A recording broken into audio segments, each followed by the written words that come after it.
Hello, everyone. I'm Susan Gerbic. I am the ambassador for Center for Inquiry, and thank you for taking part in our third webinar with Center for Inquiry. Our goal is to bring the groups back together, to pass the torch on, to grow our community, and to get more people involved. All those people out there, I know you're out there, I can see you, and become more involved in the community and growing our groups. So today we're going to have an interesting little discussion. I have two of my friends here. This is Richard Saunders and Kenny Biddle. I'm going to let them introduce themselves briefly. Now, they're a bit of a jokester, so we'll see how far we can get on this without. Yeah, I know. So I'm the professional one here today. This is the weird thing. So what we're going to do is we're going to be talking about communication. And the idea was about communication within a group, with people who are like-minded and facilitating conversations and so on, as well as communications with people who are believers. Now, I do a webinar, I do a workshop, and Richard Saunders has been to one of them, and then I've been doing them on and off, and it's communicating with people who are not quite into the rabbit hole, but like on the precipice of falling in, and how to have good, kind conversations with them, so that you become the person that people come back to whenever they have questions about real odd things. So let's start with Richard Saunders over there. Can you give us a couple minutes of who you are? Hello, Susan. Wonderful to be with you and Kenny. It's a pity we all can't be together in person, but I guess this is the next best thing.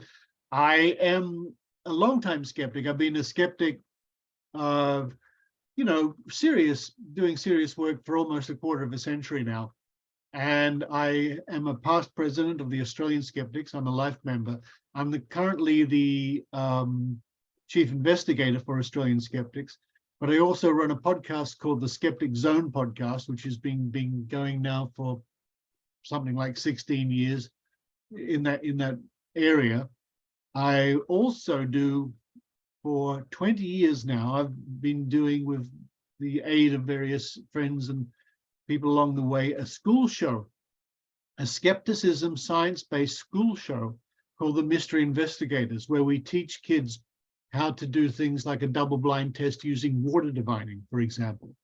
Or we might show them the physics behind firewalking. So we tell them all about it, and then we say, and here's how it really works. And we explain the transference of heat, and the foot on the hot coals isn't long enough, and all that sort of stuff. And we have lots of optical illusions and mysteries and things like that. I spend quite a bit of time on and off in California. I'm in California at the moment, and I am very grateful to my good friend, Dr. Eugenie Scott, who I know many of you are familiar with. She's lent me her wonderful office because it looks so much more professional than my home studio. Apart from that, I am an author. I've written in the vicinity of 23 books. I'm not exactly sure. It's a long time ago. In fact, I haven't written, to the best of my knowledge, I haven't written a book this century. So it gives you some idea. You better get on it. I better get on it. But I have made some documentaries, which you can find on YouTube. One of them is called The Mighty Mitim Muster Water Divining Test, all about water diviners. Another documentary I did is called The Vaccination Chronicles. I really like that one. Thank you, Susan. And one of the great pleasures in life is the occasional visits down to Salinas, California, where I sit in the war room and fall asleep on Susan's big comfortable chair. Which is right over there where the cats are sleeping at this moment.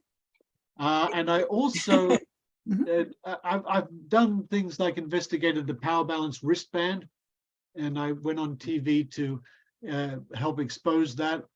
And lately, I have, with the help of Susan and many other people, completed a very long project looking into psychic predictions, where we examined close to 4,000 psychic predictions and reached some not too surprising conclusions. Absolutely. This guy is so prolific. He makes me look like I'm sitting around. Speaking of, well, I am sitting at this moment, but speaking of somebody else who's very prolific is Kenny Biddle down here. Well, he's in the lower end of my screen, so I don't know where that is. But anyway, Kenny, can you tell us a little bit about yourself and who you are and so on? I'll try. So I am the chief investigator here at the Committee for Skeptical Inquiry. I started back in October of last year. I've been freelancing for Skeptical Inquirer and CFI for probably about 10 years. Articles and occasional videos, and I've also done lectures for them. And I think I annoyed them so much that they just had to hire me instead of putting up with me. Yeah, So, I think it's true. I think I that's mean, true. basically, that's it. So I started working here. I investigate mysteries of all types. I also, what do? I'm a CSI fellow, which is something I'm very proud of. My plaque So is is right Richard. there. I won that a couple of years ago. I do a live show every Friday night called Skeptical Help Bar, which is basically, it's either me talking for 2 hours, answering questions, any questions that come my way, which I love. I love that spontaneity. Like, I have no idea what people are going to ask me, but I love that. And then once in a while, I have a guest, somebody like Susan or Richard. You know, they pop in and we get to talk. We get to learn about them. What else do I do? I write for Skeptical Inquirer magazine, both the print magazine and the online. I tend to do more online stuff because I talk a lot, which you'll probably find out tonight. I do talk a lot. So my articles go beyond the limit, the word count limit. So I usually do stuff online. I also do a video series for the CFI YouTube channel called Ghosts in the Machine. And it's basically like my articles. I investigate mysteries, or I take you along with me when I visit like a psychic fair or go on a ghost hunt, something like that. So you get to come along with me, learn what I'm doing. Or I get really deep into breaking down like equipment used to detect ghosts, which don't. But I do a lot of stuff like that. I've also I've also been a part of a psychic sting that Susan organized, which was a lot of fun. In the New York Times, everybody. Yeah, got into the New York Times. Like that was cool. Weird seeing my name in there. But I also have done a lot of work out here in the CFI offices here in Amherst. We have a mini museum going on out in the seminar room. There's a whole bunch of display cases, and I have stuff that's from most of my collection of investigations over the years, demonstrating like either things that I found were supposed to be cursed or haunted, and they're not. And I go into explanations of what they are. I have displays on loan from people like Susan Gerbic. We have a few things. I'm not going to tell you what psychic sting stuff, but they're already on display out there, and we're working on more. We're building it every day. And I work with Eric, who is in the background here today, our outreach coordinator. We work together on a lot of stuff to get out there more, bring people together, get out into the community, spread skepticism, science, understanding, learning, critical thinking skills. And there's a lot more projects going on in the background. And some of I just help with. I assist. Eric takes the lead, and I assist with them. But that's me in a rather large nutshell. So any other questions, I'm sure will come up later. Right. And we'll address them. Actually, I've got a quick question for you, Kenny. Sure. How far is where you are from Ithaca? Ithaca. I don't know. That's something for Eric, because I'm still new to the area. Right. 3 hours. Thanks, Eric. Oh, we see the message. Yeah, I believe there's a Carl Sagan monument there. Oh, if I'm not mistaken. Yeah. Cool. I think Eric goes there quite often.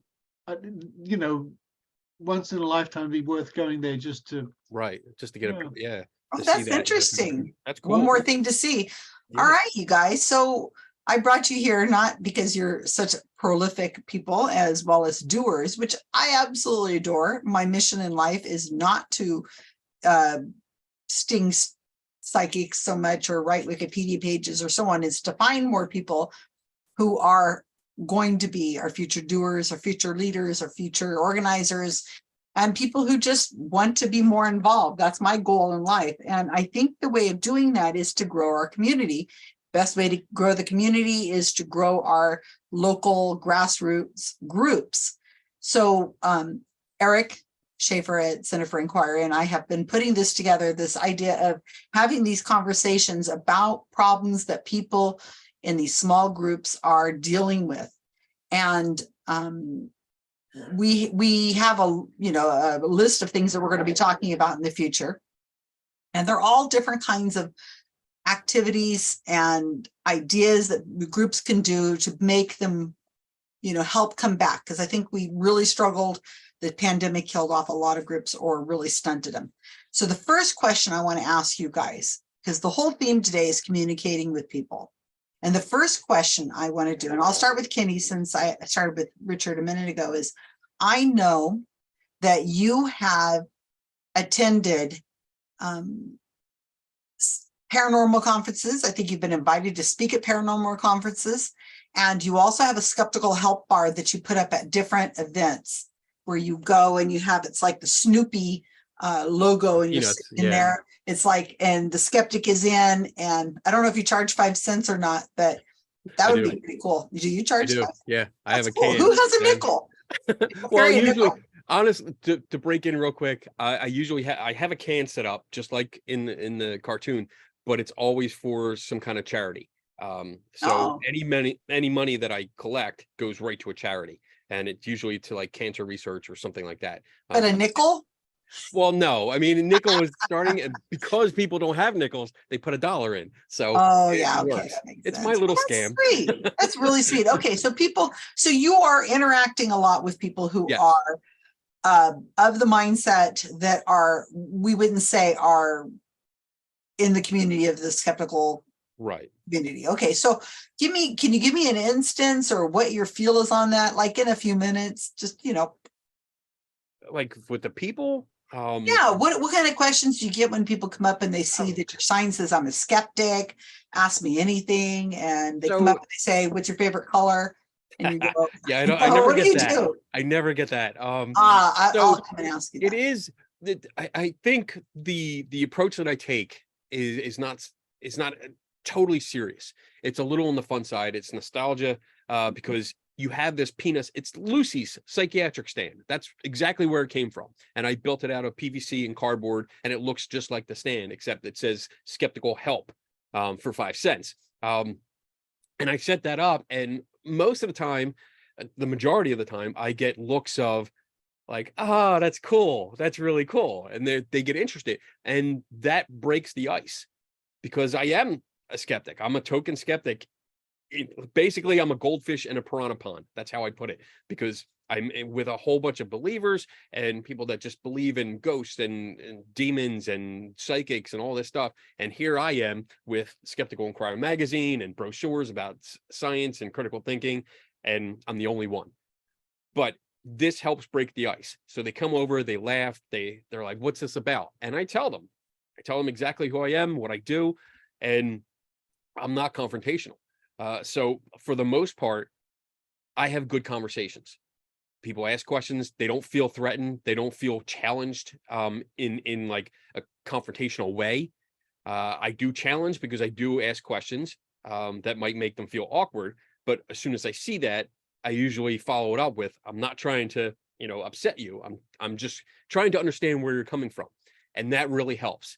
I do have the occasional person that doesn't like my presence, like just because I'm there, not because it's me, but because of what I represent, and almost like I'm invading their territory. But that's like, there's always that one guy, and truly it is a guy. It's always a guy. It's never a woman that comes up and starts trouble. It's always a guy that comes up and has that holier than thou attitude and is insulted by me being there.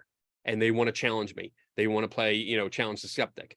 And I usually remain calm. I mean, there's there hasn't been a time when I've lost my temper. I pretty much just, if it gets out of hand, I just tell them, you know what, I'm not your flavor. So this is a waste of time. You're probably better off going on to the next booth. And that's basically it. At least from my perspective. So overall, though, it's always been a nice experience. I've never really had a bad experience at one of these conferences or events, because the people are nice, they're engaging, they want to learn. And I have seen a shift over the years where they're curious. I think they're experiencing burnout, overall burnout, because it's the same crap over and over again they see on TV. It's the same stuff being sold over and over again. It's the same stuff being pimped out at some of these alleged haunted places. So I'm something different. I'm bringing something fresh to them they don't understand before. And because I do it in a polite manner and an engaging manner, they're not threatened by me. At least I hope not. And it usually goes well. So hopefully that's a good overview. Yeah, that's great. And, you know, I understand, like you're saying, how many years has it been since we've been looking for Bigfoot and we still haven't found Bigfoot? Maybe people are starting to question that. And that's terrific. So how many seasons of Finding Bigfoot have we had where they have we haven't found Bigfoot? I mean, they really picked up really bad names. It might get a little old after a while. I totally get it. Okay, so Richard, so you're really rude. So tell me, no, I'm kidding. He's Australian. He can't be rude. I think it's like a requirement or something. Even when he's really nice. But actually, the Australians just do it with an accent. We can't quite tell if they're being rude or not because it's just with this really interesting accent.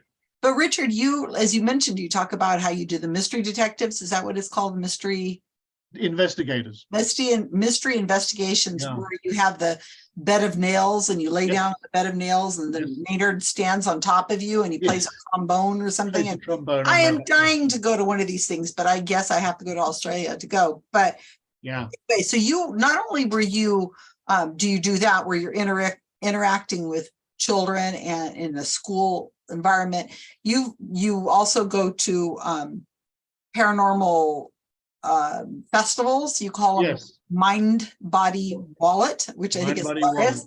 And then there's something else you seem to have forgotten. Your resume is quite long, but you were also on a TV show called The One. Yes. And on that show, you were the lone skeptic. And I guess the goal of the show was to be, they were trying to find a psychic, I guess, or some paranormal something. The goal of the show was to make money for the network. Okay, well, all right. But all right, so we know that, and the listeners who are listening to this now live and on YouTube know that. But for the audience who was watching this show back in the days when it was on, I think 2 seasons, right? 2 seasons, about 10 years. They thought you were there to find a psychic, but so give me your take on how you deal with people who are completely different, magical. So oddly enough, the premise of that show was they had already found psychics. They just wanted to find the best psychic of the lot they found. So I was behind the 8 ball from the outset of the show, because the whole premise of the show was we have 7 of Australia's most gifted psychics, and I'm sitting there going.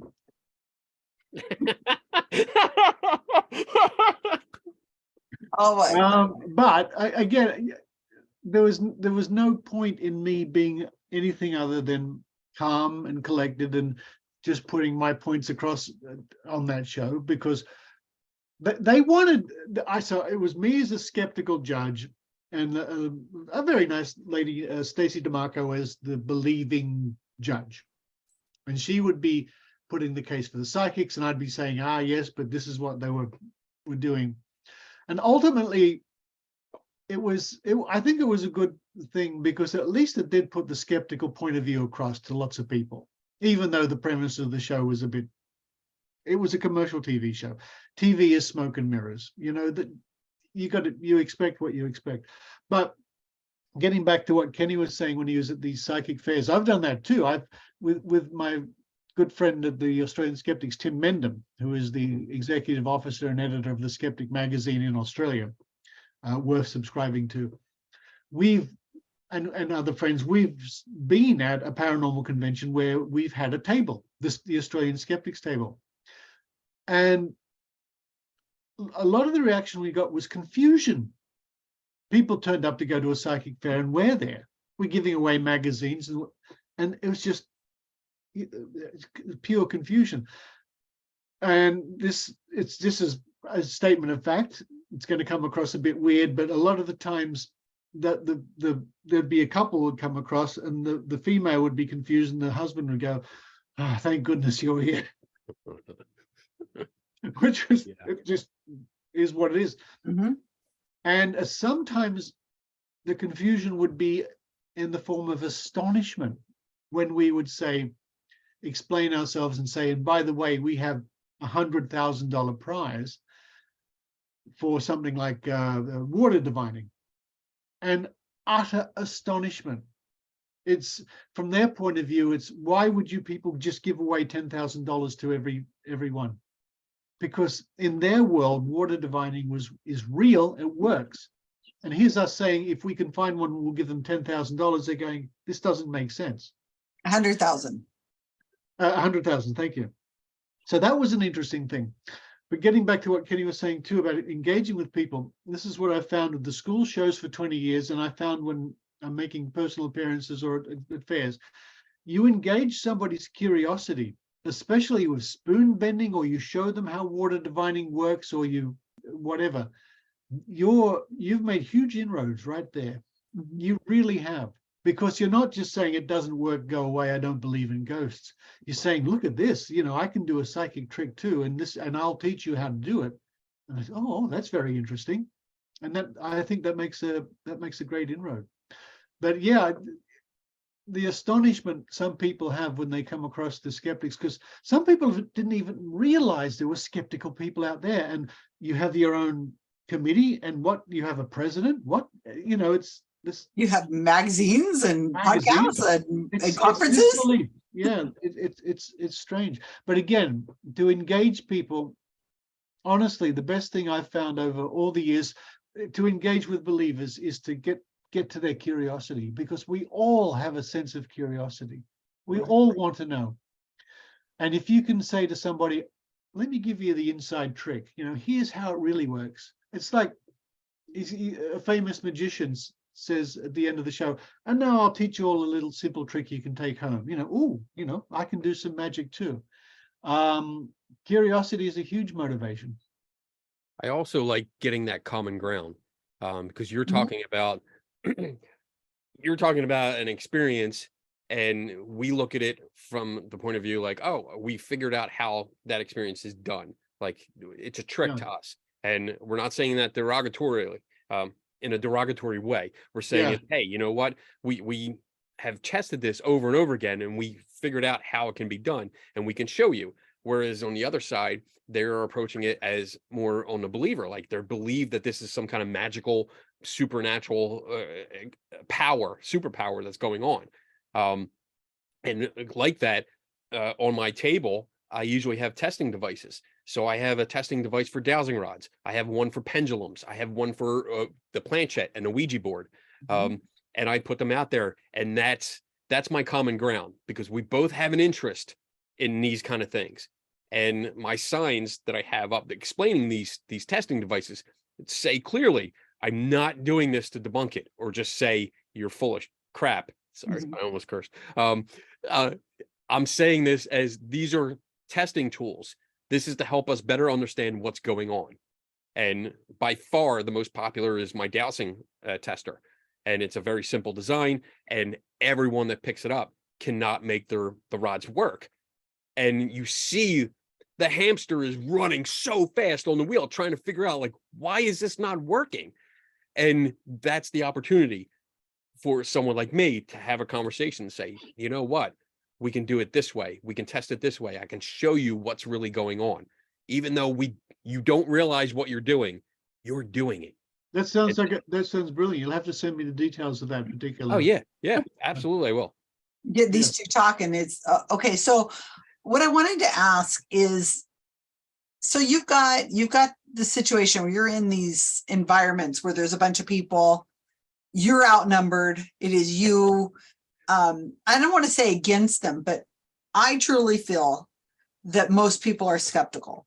They just aren't skeptical about the same things I am, but it's really hard to get to become an adult and have a bank account and have a car and have a, place to live or whatever, or have a job and not have some sort of skepticism, because people are always waiting to take advantage of you if you let your guard down. So everyone's skeptical about something. And it's interesting how many people turn their all their skeptical spidey powers on us. Yeah, And but they have it too. And I think Yeah. that's what's important to point out to them is Yeah. find a common ground. That's what Brian Dunning, our friend from Skeptoid Podcast, is always saying. Oh, of course Try we to gotta find bring a him on. common, find something that you guys have in common and try to approach it from that angle. Right. Find commonality, try to come up with the same language, even though we're speaking English. Well, a couple of us here on the screen are. Different types of English coming out. Yeah, but words don't necessarily mean the same thing to somebody who's scientifically minded versus somebody who is just not really. You raised a good point there, Susan. And you know, one of the biggest problems we have, it's an issue is when people use words like energy. Energy. Energy. You know, all the word salad words we know. Yeah. And you can Quantum. go down quite a few dead ends and rabbit holes if you stop and try to explain the real meaning of the word energy. You're not going to get very far because people seem to use this word energy to mean just about anything they want it to mean at that particular moment. And it's very difficult to say, well, how do you measure this energy? You know, I get into it. I bet you get do. into. Like, I have a drinking game during my show is that when a guest uses the word energy in the wrong context, which is what we're talking about here, we drink. And that's it. And some shows have really, like, I did a show on energy and that was a mistake because but I mean, you're right though. Like, that's a buzzword. That's one of the common words that are misused. And when these people use it, they sort of know what they mean when they say energy. You know, you have good energy, or I can feel the bad energy in this room, and let's all and it was what energy. I mean, I used to say things like, oh, that's interesting. What do you mean? Are you talking about kinetic energy or potential energy, heat energy? And that just... Yeah, then you sound like a jerk. Exactly. I stopped doing that. I sound like a jerk enough. So I stopped doing that. But that's the point we're making is these people use, when you say the language, you all speak English. Yes, but words have different meanings. Right. So how do we come up with a common language with people when we're trying to have a conversation and we do not have all day? How do you do it without becoming a jerk? How do you do this? Somebody tell me, please tell me. Constantly be nice. And like Richard would say, like getting into definitions and explaining logical fallacies and stuff like that. Logical fallacies, I do love them, but I don't point them out because pointing them out just makes you look like an a-hole. So I mean, and so I get that. But with going back to the energy example, when it comes up, I do engage in it, but I don't. I used to say, well, you know, what kind of energy? The same thing Richard was describing, like what kind of energy, kinetic, potential, what solar, what are we talking about here?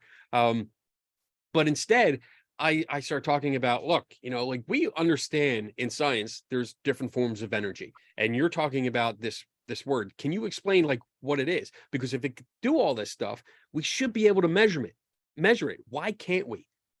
And we start engaging in that conversation. It doesn't go too long. Because even though I'm polite about it, the more questions I ask, the more they get backed into that corner where they have no idea how to answer it because they never thought that far into it. Well, speaking of questions, I just want to make sure that everybody realizes that if you have a question who's watching this right now, put it into the Q&A box. It's at the bottom of your screen. And if you're watching this live on YouTube, hello, YouTube watchers, we love you. If you are in the future, many years from now, and you're watching us on some magical device that we haven't even invented, we don't even know exists right now, hello to the future. Please look me up and take care of, no. My point is, I don't remember what my point was. Oh, my point was, put it on the YouTube channel if you have comments or questions, and I will put, we're going to have Richard and we're going to have Kenny in a minute give their contact information and put it in the comments under the YouTube channel, and we'll get to those. So if there's any other Q&A, please put them in the chat right now so we can come up to it, because boy, this is going fast. My gosh, something happened. It's like a time zone and here's a time warp, and we're already half an hour in this. I do want to finish just quick. Okay, go ahead. When I'm in that conversation about energy, Mhm. and I have them quote unquote backed into a corner. That's not a time where I strike. It's not like, oh, I got him against the ropes, now I'm going to go for the knockout. No, I usually end it with saying, like, look, I know you probably don't understand what we're talking about, what I'm talking about, and we have a difference here, but I'm coming through from it from a scientific point of view. Let me point you in a direction of some information from academic sources or from a scientific literature that you can understand better. Because if you're using the term science in your everyday, or even your name, like scientific paranormal research, then you should understand this better, so you're better prepared for people like me. And when I turn it around like that, I become helpful to them, because I'm giving them You're going to advice. say this kindly and not with any Right. kind Right. condescending And I manner. usually have flyers available on the table about the scientific method and logical fallacies and Yeah. proper investigation method that I hand them and say, read this. And if you have questions, feel free to come back and ask me. I'm always here. You're right, So, but you can't push people in this conversation too far, because eventually they will start to, and if this is an international expression, they start to get their back up, they start to get defensive. yeah, Mhm. It And becomes then you against me kind of thing. it's not Yeah. going to happen, right. you're not going to get very far, which is a natural reaction. If you feel Yeah. like you're being challenged, that's why people are very, you might have found this too, Kenny, whenever I've been on a TV show, for example, it's me and it's a psychic or whatever the case may be. The host can often turn all their skepticism on me, trying to trick me up, trying to show how I'm wrong. And I find that very interesting. I'm the focus of cynicism and skepticism. And I'm thinking, shouldn't that, You're the unlikable one because you're the I'm the skeptic on the unlikable. show. So Exactly. the ratings are with the villain. Yeah. with the paranormal person. They're not making, there's no money in this, you guys, or very little money. There's no money in it on our side. That's what I mean on our that's side. Yeah. that's the Doing issue. what we do. This is not That's a right. giant And if money you want maker. to subscribe to the Skeptic Zone, just go, no, sorry. Richard says he's written many books. They're on origami. This is not that's where he's making his million. Here we go. Yeah, there you go. So it's not on. They're wonderful, but my gosh, it's like I'm trying to manage a couple toddlers sometimes. I'm telling you. I To taught take you care of her. origami at your place, Susan. Don't forget that. Yeah. So my point is that in my world, what I think we should be doing with people who are in a different world than us, as far as their language and so on, you try to find a commonality, try to find something common to talk about, because they're skeptics. I know they're skeptics way down below somewhere. They just don't know. They don't refer to themselves that way, but they are. So find a way of having a conversation with them about something. If it's paranormal and it's really out there and bizarre that they do not believe in, that's a good one. Then you can use that conversation to figure out how to say, oh, well, that is weird. I heard this really odd story the other day. It was a baby that was in a pram and it was a spider, and and people believed it and so on. And so how would you even go about figuring out if that's real or not? And then you have that kind of conversation, and in the amongst of having that conversation, you come up with commonalities and you're on the same side now. And it could even be like somebody's trying to sell you a car that has got, it's obvious that it's got problems. Like, it's the odometer's been run back or something. How do you have those conversations? So if you have those with people first, then we're kind of on the same team now. Right. That's a good point. And for years now, for over 20 years, I have been using Eureka. That's the argument from what was that argument there, Richard? Over 20 years now. Argument from antiquity. Antiquity. I'm old. So in similar situations, when I've done spoon bending, for example, I've then stopped and I've told them the story of Eureka. And I said, believe it. And I'll show them how the trick works. So you do this, and say, oh, okay. And 99% of the time, people have never heard of Eureka, which is a good story in itself. If they have, and I said, well, you remember, when they're a bit older like me, do you remember when Geller went around the world doing this, oh yeah, it was amazing. And then you can see the pennies dropping. And oh, that's what he was doing. And I said, don't forget that thousands of people around the world really believed him, journalists and some scientists and whatever. And it's a great lesson. It's a great lesson from history. And it also combines a really nice magic trick and that wonderful feeling of when somebody discovers something after decades. Oh, that's how it worked. Yeah. And also, I'm really big on this, allowing the person you're talking to save face. Somehow Yes, or that's other, very good. you need to turn the situation to a point where not only are we on the same team, we're on team figuring this out, and you're not an idiot. Of course not. No way.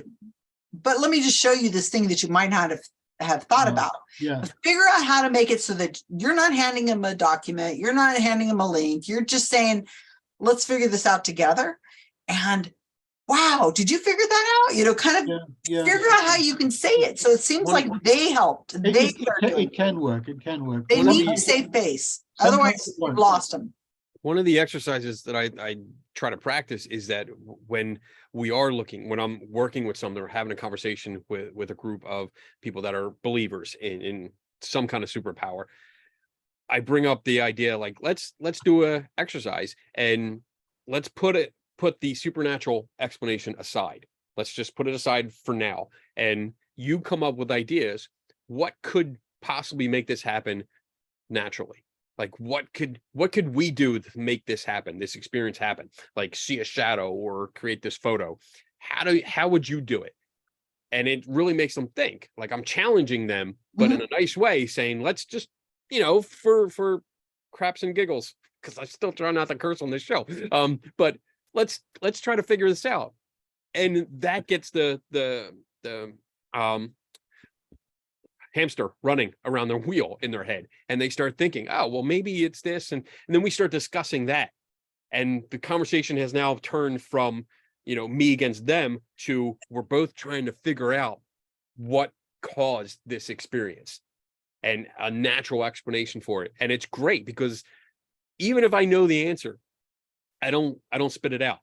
I let it work through. I let them work through it and maybe give them a little hint here and there. And then when they have that aha moment that Richard was talking about, like that's beautiful because you see it on their face, like that recognition pops on their face and they're like, oh, so we can do it this way. I never thought of that. Yeah, you both are on TikTok, and I'm going to interrupt you because otherwise I'll never get into conversation here. You both are on TikTok, and exactly what you're talking about there.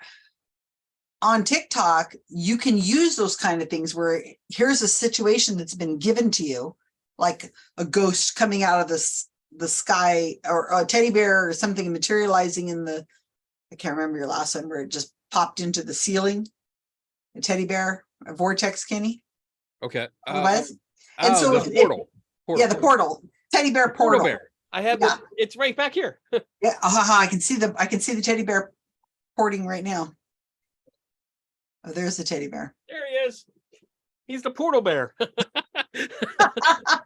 So when somebody gives you a situation, you see something new that's being done on TikTok, some 10-second, 30-second video. That's kind of what we're talking about, is that you can use that as a way of saying, so how would we figure that out? Obviously, a teddy bear is not materializing itself through a portal in the ceiling. So how do we figure this out? And that's what I'm saying, is having a way of bringing them along on the journey with us. Right.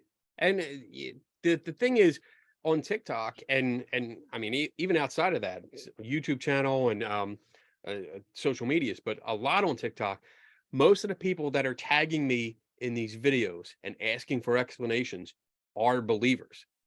They're people that already believe, but because I don't call people names. I mean, most people, there's a few out there that I do. Maybe in your mind. They deserve it. But most of the time I'm polite about it. I point it out. I'm blunt.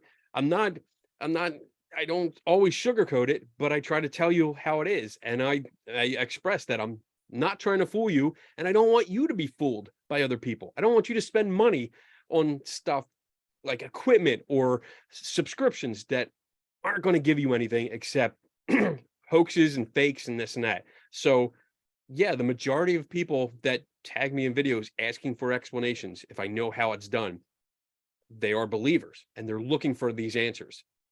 And I think that's reassuring. I find that nice. You know, it makes me feel good because it's not skeptics or fellow skeptics that are saying, hey, you know, I know this is fake. Can you show me how it's done? These are believers that are going, I don't know what's going on here. Can you help me understand? And I'm like, yeah, let's figure it out. And it may take me a couple minutes. It may take me hours. I mean, Eric, who is behind the wall here, because that's what I call him on any live show, Eric behind the wall. Eric behind the wall. He doesn't have a last name. He helps me all the time. Like I'll go in his office and say, hey, you know, I got a video. Can you volunteer? He's like, yeah. He's all for it. And we make a video. And it's amazing how either easy or complicated it can be for that 30-second video that looks astonishing. You know, but it's fun. You learn a lot, and everybody else learns a lot. I love those videos. We're getting a question in our question box about having to know the history of the skeptical community, maybe in a way of using it as a resource to solve problems or to investigate. Richard, can you take that one? Yeah, it's a very good point. From my point of view, okay, so I've been doing this for a quarter of a century, but when I first started, I was on a very steep learning curve. So I committed myself to learning my stuff. So I read all the books of James Randi. I read the skeptical books from Carl Sagan, and I learned so much out of those books, I can't even begin to tell you. Then there are great resources online. There are wonderful, many skeptical videos. If people go to YouTube and look up just James Randi, my goodness me, you can see him do investigations and you learn a lot. And since then, of course, over the years, I've conducted investigations. I've conducted tests with Randi in Las Vegas, for example, or back in Australia. So my point is, especially for people wanting to or interested in becoming a more active skeptic, is dedicate yourself to learning our craft.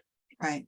It's like, you know, if you want to be good at it, if you want to change the world, if you want to be meaningful, then you're going to have to put in some hard yards. Well, they're fun yards, of course, of learning what the ideomotor action is and how it works, and learning about pareidolia, learning about hot and cold reading and what the difference is. There are many topics to learn, but you'll find it absorbing, engaging, really interesting. And eventually it will help you enormously if you do your own investigations, or if people come to you and say, you're a skeptical sort of person, how do you think this works? You will have an enormous reservoir of knowledge to draw upon. And ultimately, of course, the three most important words any skeptic can say is, I don't know. I don't know. I don't know. That's the answer. Okay, so now I'm gonna interrupt you. Sorry, Richard.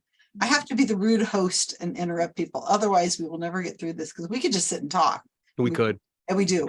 But there are people who actually are probably trying to watch this in the future. Wake up. It's all right. Wake up. So, okay, so we're talking about groups, right? This webinar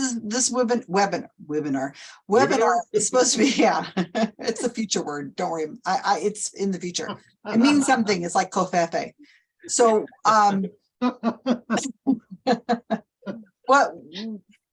what groups are having and struggling with is getting a clear message out to people. Just difficult things that people who come to a skeptic group, if it's a skeptic group, okay. I don't want to get into the conversation about skepticism and the word skeptic, because that one's a hot button topic that'll just, I'll just be talking for an hour about how much I enjoy the word.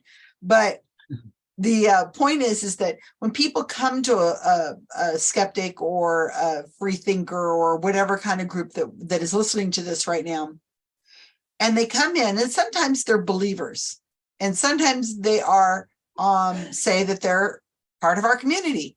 But how do I say this nicely? Some people come in And they have not been able to interact with people like us, also like-minded people. And so they're a bit overwhelmed with the idea that, oh my gosh, we get to talk about this stuff.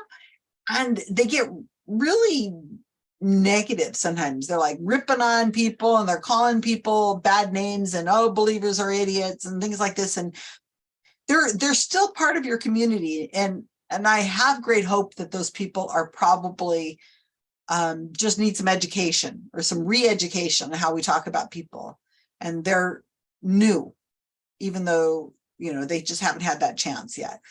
I want to talk about that kind of situation because I think we have that happen in communities. They're getting together, they're meeting in person for the first time in a couple of years or many years now. And you got this person in your group that's so negative. And I run into this all the time. Whenever I do these workshops on how to talk to people, they're like, I can't talk to people about stuff like that. I can't help them. They're just idiots. And they're just so narrowly focused on the fact that there's an us versus them kind of attitude. So who wants to take that question first? Because I'd like it answered. All right, I'll go. I was waiting. I was giving you a chance. All right. So that's I think part of it, because I've had an answer before. I've talked about this before. And as you're asking the question, like other thoughts are popping into my head. And I think some of it comes from this is a community where a lot of people come into it as skeptics or new skeptics or free thinkers, and they find a community where they can speak freely. They're not worried about, pulling your punches or not speaking because they're afraid of somebody getting offended, because everyone gets offended at everything anymore. But there's also some people, and again, there's always that one guy. I don't quit picking on the guys now. Well, I mean, I can. I'm a guy. Okay, it's always that one person. I can say that. But there's always one or two people that are so used to having these conversations via their computer, and they still have that keyboard warrior mentality where they think they can say anything they want and it doesn't matter. Mm-hmm. Yes, you can speak freely, but you don't have to be an a-hole about it. You can have a conversation about difficult topics and be professional and be polite and be just well-meaning without being mean and calling people names. I think we're used to being in groups where it's like, oh, if there's believers, we don't think there's believers in the group. So we speak too freely, saying, oh, these guys are idiots, they're stupid. And I see it on social media all the time where they're name calling. I'm like, there's no need for that. Not everyone is stupid. You believe in something. I'm sure you believe in something that other people would think is stupid.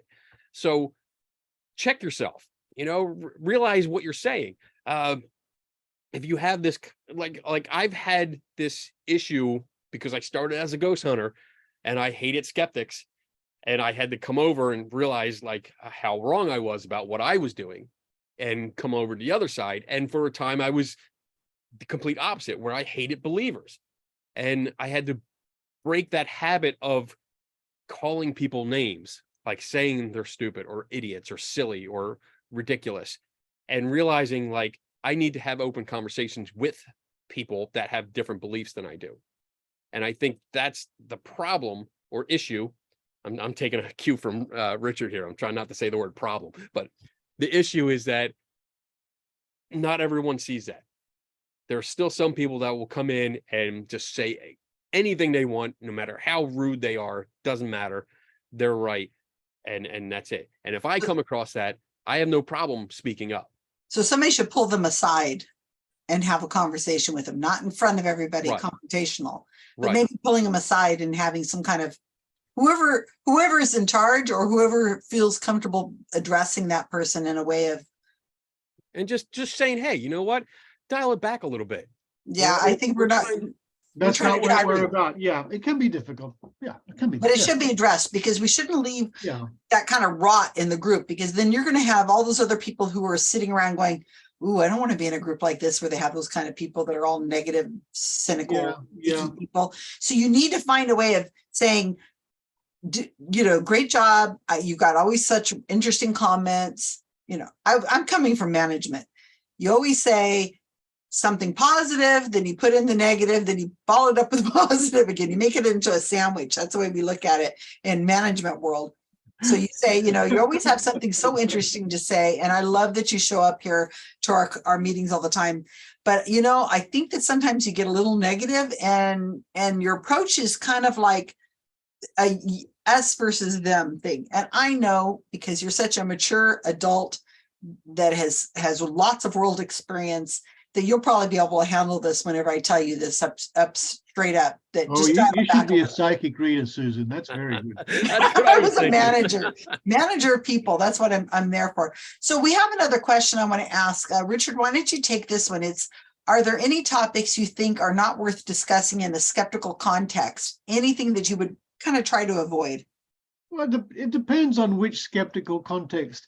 I can only speak really in the Australian skeptics. We tend to avoid religion, not religious claims that can be tested. So we wouldn't avoid stigmata or miracles that can be tested, but we tend to avoid what, faith-based kind of thing? Faith-based stuff. My reply to that is there are other groups who know that better than I do, and that's their focus. We'll let them worry about that. I'll worry about the UFOs, the monsters, the psychics, and everything. That's my specialty. Officially, that's what we do, and I think that's done us a lot of good over the years. Because, or a lot of people say, why don't you skeptics do something about this politician? What? Yeah, they're making all these problems. And I always say, well, that's not what we're about. It's not within our sphere of interest. This politician may be doing bad things and making promises they can't keep, but it's not what our skepticism is all about, which is another opportunity to explain what skeptics do.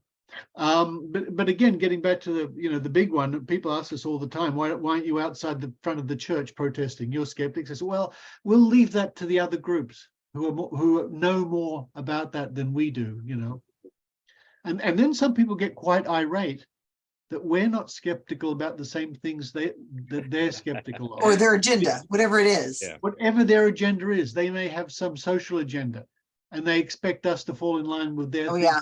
And if we don't, they get angry. We've had breaks in our community. Our community has absolutely had problems in the past 2010, 12, and so on, where there was community of people who really thought we should be focusing on some other issue that was social. And the bubble grows and grows and grows, and suddenly you're swimming.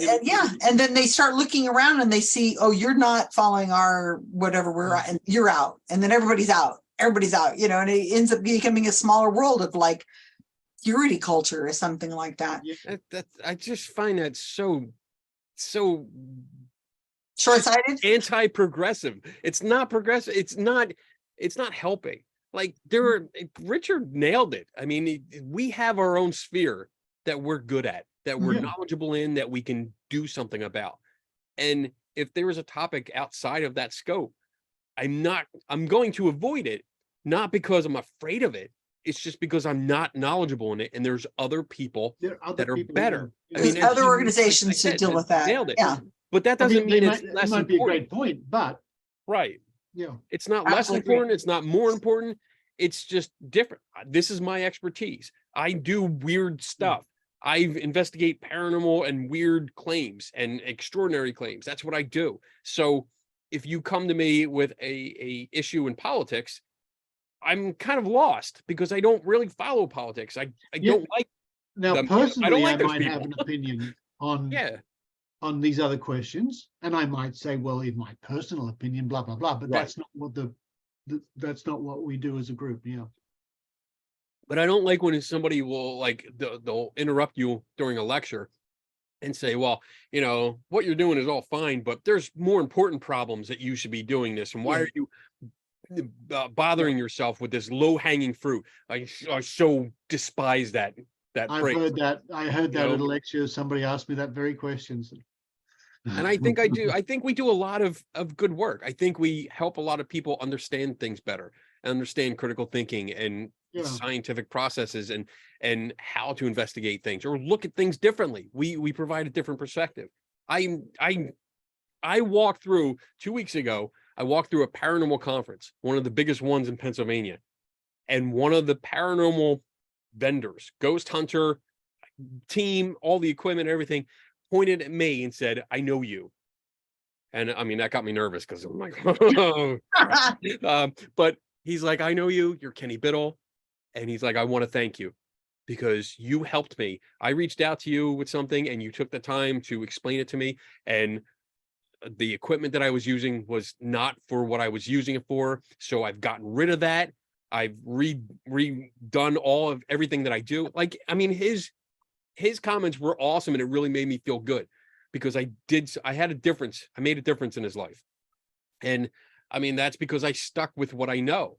And I'm not going to go outside my sphere of knowledge and give so-called expert opinions on something that I know nothing about. That's ridiculous. That doesn't help anyone. Yeah. So yeah, are there topics that I would avoid? Yeah, because I just don't know about them. And so also you want to start with something small. We can't take on everything all at once. I mean, it's just silly.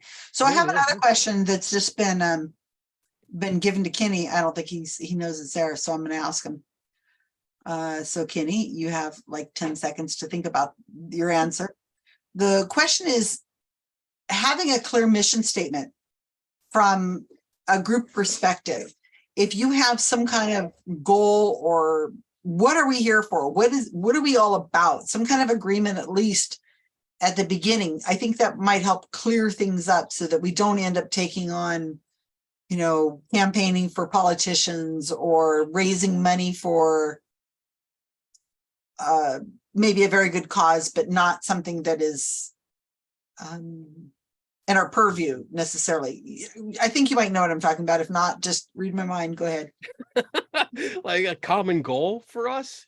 Well, yeah, if you're starting a group, remember we're talking to people about groups. Yeah, or if you're in a group, it's best if you have some sort of agreement of what we're here for. What is our goal? Are we just a social group?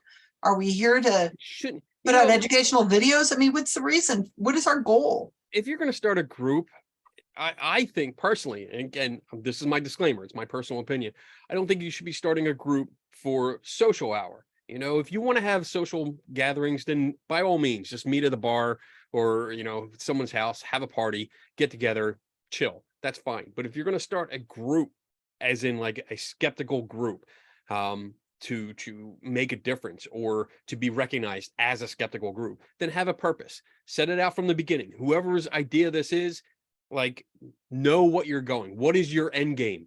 What is your goal? What do you plan on doing with this? And follow it through. Don't think everything's going to either fall in place in a week and you're going to be like, oh, I'm going to be at all these science conferences. No, it's going to take time.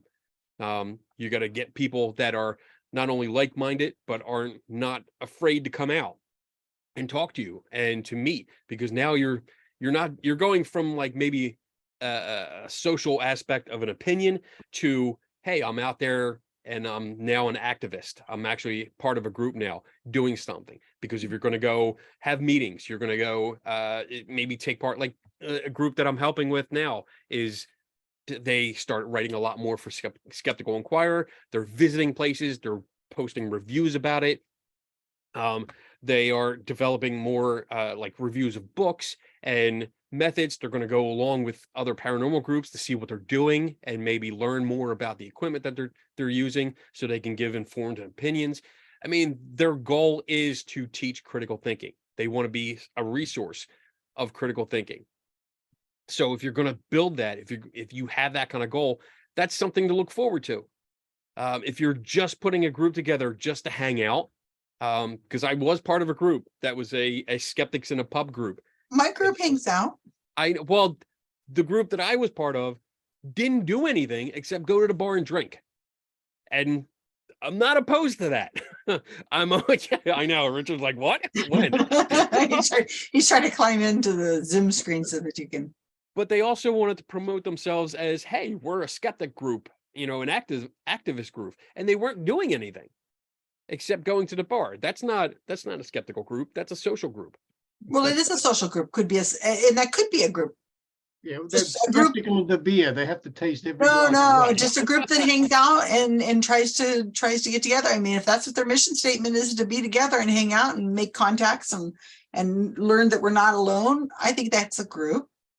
But that's more than just a social group. Like you're going into building more something. If you have, Oh yeah, well, mission let's go to statement- conferences together. Let's have an occasional Yeah. lecture. Let's There's- talk about a book or something. Right. Of course, so there Right. is a little bit more to it than just there's to more to that. hang out and eat and drink. I mean, I go to the bar once a week, and that doesn't mean I'm Only part of once a the week, group. Kenny? Shush, Susan. Okay, so I'm gonna ask Richard this question that's came in. It came all the way from Canada.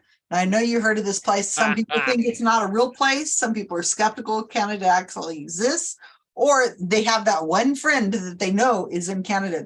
And they all know each other. All Canadians know each other. That is something that is true. So Adrian Hill, a good friend of ours, has asked, I've recently been researching scientific skepticism in Canada, that place that we are just going to pretend Canada. exists. We, and all I get are articles about vaccine skepticism, government skepticism, and being skeptical of science in general. It seems like the term skepticism has been co-opted to mean cynic or conspiracy theorist. What are your thoughts on this? I have very strong thoughts on this. I'm fine with the word skeptic, but I think I use it as a way of, I'm going to say what I think before Richard jumps in here, because I won't get a chance. I think skeptic is a great word because it allows us to have a conversation, even if it's 2 or 3 minutes longer, of what I mean by the word skeptic. It means we're, it depends on the situation. But go ahead, Richard, you take that question. Well, in all honesty, it's been a problem ever since I've joined the committee, that officially, but it's not been a huge problem. We just get really cheesed off. There's a great Australian expression. I'm really cheesed off. I want some cheese. When we see vaccination skeptic, climate change skeptic, whatever, and we roll our eyes, but I can't think of too many occasions where it's presented a really huge problem for us. I don't know if we were to start this all over again and give ourselves another name for the movement, and we thought about this years ago, we couldn't come up with a good alternative. Right. Thought, how about the thinkers? Well, that doesn't say anything. What about, the closest, I guess, in a It's way. just rude. The thinkers. Like I've you're the got- non-thinkers. the We're non-thinkers. Well, that's a problem too. So when I myself and some friends got together originally to do the mystery investigators, we had this same issue. What do we call ourselves? And that one just occurred to us to be a good, fun name, especially for students. Mystery investigators. We investigate mysteries. It doesn't necessarily say skepticism, but it sort of leads into it. So I don't know if we were to start this all over again, what would we call the movement? Skeptic is the best word I can think of, but it does. Other people use the same word. What are we going to do? I'm fine with the word. I use scientific skeptic. That's not bad. I like that. Or I use science activist. Yeah. Or if you say I'm a scientific skeptic, then that also leads to people saying, well, what does that more mean? along the lines of Carl Sagan. And that's where I'll say, I'm a scientific skeptic, more along the lines of Carl Sagan. If they say, oh, I loved Cosmos, well, then I know I don't have to have that kind of conversation with them. If they say, who's Carl Sagan? Then I can say, well, kind of along the lines of Neil deGrasse Tyson in the series of Cosmos. And if they still say, I don't know who that is, I think I'm going to have a conversation with somebody else. Is there somebody else I can talk to here? I cannot help you. Please see the next person. I'm handing you off to somebody else to talk. No, but I think it's a great way of having a conversation. If we're at a conference and we got our name tag on, and I will be at the Australian conference in Melbourne in December, and the New Zealand conference in November. But if you got your name tag on and it says skeptic, you're at a skeptic conference and you're in an elevator with other people who are there at whatever venue, they're like, well, what's that? So you have to have like a 1-minute pitch. What is that? Oh, we're a conference that's meeting here, and we're the Australian Skeptics, and we do all sorts of, we investigate things, or we're very curious about things, claims of the paranormal.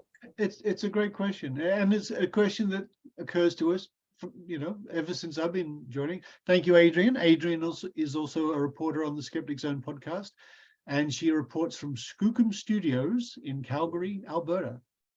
So they say. So they say. We're The not land of quite giggles. sure about that Canada thing. I mean, it's like Finland or something. I thought it I'm was not Australia that didn't supposed to exist. Yeah, you I don't thought it exist. was Finland. Finland. No, it's Australia. Flat Maybe earthers Tasmania? don't think Australia exists. I don't know. I don't know if it really exists. I've been there, but they flew me around in a plane and then I landed and a bunch of people talked That's really what funny. you just flew around. They fooled you. See, Richard doesn't exist. I mean, it He's could have just- been a Truman Show. The He's whole an AI avatar. He's not even real. he just talks funny. He's like Elizabeth Holmes. He's got that. He takes on that I'm persona glitching. voice. Any other questions we have out there? Because I'm getting ready to sum this up. Because if okay, so let's end it here. Let's end it here. What's going on here, people who are listening now or in the future, is that we really, the Center for Inquiry wants badly to help you get your groups back together, or for you to find a group that you can meet with, or how to create a group, even if it's virtual or not. We need to be starting to be together. And the pandemic was really a sign of how important it is scientific skepticism is. It literally, this disinformation, you hear about it tangentially, that, oh, it's dangerous to society. But when we went through the pandemic, that would hit home how dangerous it was, the anti-vaccine and COVID protocols and things that were just nonsense. That was dangerous. It was so dangerous. So we need to kind of get together and meet each other. So the Center for Inquiry and myself are trying really hard to get these groups, help groups become back together. So if we have not answered your questions here in this wonderful webinar with my amazing friends, Richard Saunders and Kenny Biddle, or I should call them Kenny Saunders and Richard Biddle. I like that. That's good. So my dear friends, Biddle and Saunders. Ooh, that sounds like a TV show. Saunders and Biddle, Biddle and Saunders.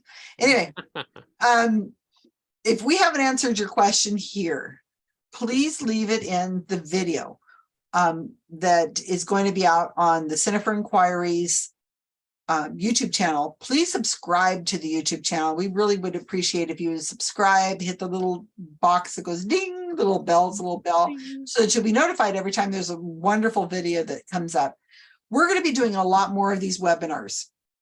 But before we start doing a lot more webinars, what I want to do is I'm going to have a listening session. And I think we're going to do 4 or 5 of these. And I'm going to put them at different times of the day, different days of the week, so that people who are in groups can join in whatever a convenient time is. And what I'm going to be asking you is, what are the issues your group is having? What would you like to see more of? What do you need help with? What suggestions can you bring to the group? And we're going to record them, and they'll also be on our YouTube channel and also the Center for Inquiry's resource page, group resource page, which I hope that you guys are all in watching, centerforinquiry.org, and being able to get more help, these videos and resources that are there. And what I think we need to do is, I'm also trying to find more people who are experts in these topics that we have coming up, so that we can have help. We can put out more videos, like people who are good at creating logos, people who know how to handle, how to really run a YouTube channel, how to really write a really good meetup, or how to put on an event on Facebook. How do you write it so that people are really interested in showing up? All these questions that people have, like, should I charge money? Should we not charge money for our membership for our group? All kinds of things like that. I want to put together all these webinars that are self-help.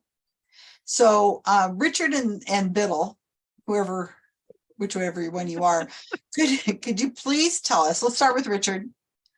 If you could tell us where people can get a hold of you at, and if they have further questions, or if they're interested in any of the other events that you're doing, which are massive amounts. Who are you? Where can people get a hold of you at? Look at that, the Skeptic Zone. Look How at that. handy. Won't focus. Okay. Yeah, Skeptic Zone, www.skepticzone.tv. Yeah. that- Although That's a website. that's the website of the weekly podcast. If you're in Australia, certainly go to skeptics.com.au. How do you That's spell Australian skeptics over there? Because you guys do things weird. with a K. It's like the skeptics. Of the Oh, you K mean like podcast. it's correct? Oh, I get it. You Correct. spell it correctly. If you go to skeptics.com.au, wealth of information. And as I remind people on the podcast, you can download over 40 years of our journal for free. They're all yours. You can search them, download them, and read them to your heart's content.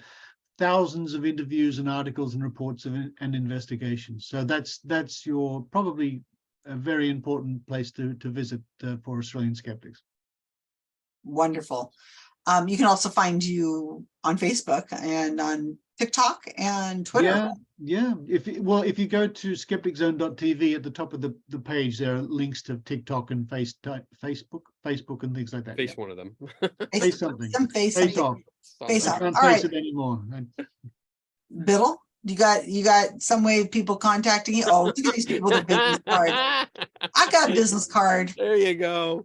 Yeah, Tell us for those people who are not watching the screen but are looking at they that are aren't cooking or doing something else, whether Yeah, stop cooking. You're gonna burn yourself. Put on an apron.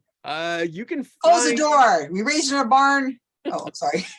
If you Giving want to get in kind of touch with advice to me, people. my email is kbiddle, BIDDLE @centerforinquiry.org. You can find a lot of my work, my articles, and my Ghost in the Machine videos at skepticalinquirer.org. It's like you look under authors Kenny Biddle, and there I am. I am also doing a show every Friday night at 8 p.m. Eastern on YouTube, my YouTube channel, which is Kenny Biddle, and my Facebook page, I am Kenny Biddle. I stream live a show, the Skeptical Help Hour. It's 2 hours. I do open mic night, which is free for all questions, which I'm doing this week. And then sometimes I have guests, so you can reach me there, hang out for a while, see what's up. And then I'll be at SciCon. So if you want to go to SciCon, it's in October. I think everyone here should go. It's the weekend right before October, Halloween. Yeah, and it's a fantastic, phenomenal experience. Yeah, I get to absolutely love it. SciCon. So You get can there. go. I Or do the like- Australian Skeptic Conference, or QED, or the Yeah. Australian Skeptics Conference, or one of the other scattered few that are out there. It's a great opportunity to meet other people, like-minded Yeah. people, see some really interesting You'll talks. find a lot of group activities, people who want to, who may want to join groups or are already in groups. Yeah. Yeah, the SciCon just came out with their list of speakers this weekend. Yes. And when you open it up, the first name on the speakers list is Kenny Biddle. That's right. It has nothing to do with the fact that his last name starts with a V. And he's the first on there. Eric, mute her. Here's my Yes, contact information. I've got the coolest business card. Can you guys see that? All right. It's evidence of Bigfoot. See, I'm having a selfie with Bigfoot there, and that's where people can get a hold of me Oh, at my goodness. Susan Gerbic at yahoo.com, or on my other one of my many other projects is the GSoW project, which is the Wikipedia team. That's another conversation for another day. But I want to thank you guys so much for agreeing to do this webinar with us. There's a lot of things that go on behind the scenes, y'all out there watching the YouTube and have joined us today.